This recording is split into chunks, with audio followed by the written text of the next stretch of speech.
July 20th is National Moon Day, and today we take a look at the space flight that first landed humans on the moon, Apollo 11. Following World War II, space, the final frontier, became a critical theater in the Cold War between the United States and the Soviet Union, as each side competed to best the other's achievements at what became known as the space race.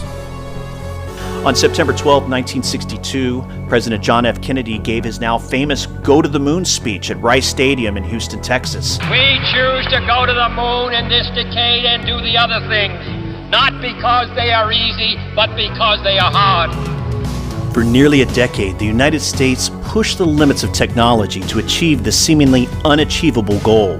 The Apollo 11 mission that launched on July 16, 1969, with Commander Neil Armstrong, lunar module pilot Buzz Aldrin, and command module pilot Michael Collins, would be the culmination of the national goal and the final act of the space race. Apollo 11 was launched with a massive Saturn V rocket from Kennedy Space Center in Florida. The launch was televised live in 33 countries with an estimated 25 million viewers in the United States alone. It would take 3 days to reach a lunar orbit.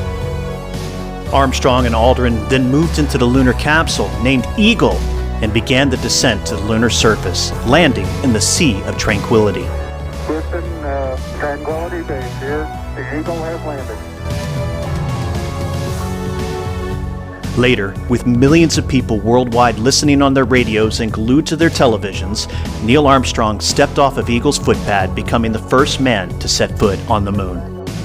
That's one small step for man, one giant leap for mankind. Aldrin joined Armstrong on the surface. He described the view with the simple phrase, "magnificent desolation." The astronauts planted the U.S. flag on the lunar surface. They also left a plaque.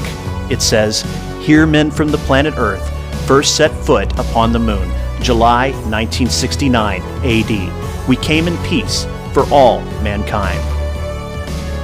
After more than 21 and a half hours on the lunar surface, they lifted off to rejoin Collins aboard Columbia in lunar orbit and began the journey home. The crew of Apollo 11 returned to Earth and splashed down in the Pacific Ocean on July 24th after more than 8 days in space. Apollo 11 effectively ended the space race and fulfilled the national goal proposed by President John F. Kennedy of landing a man on the moon and returning him safely to Earth. 6 more Apollo missions followed by the end of 1972. And now we know. And knowing is half the battle.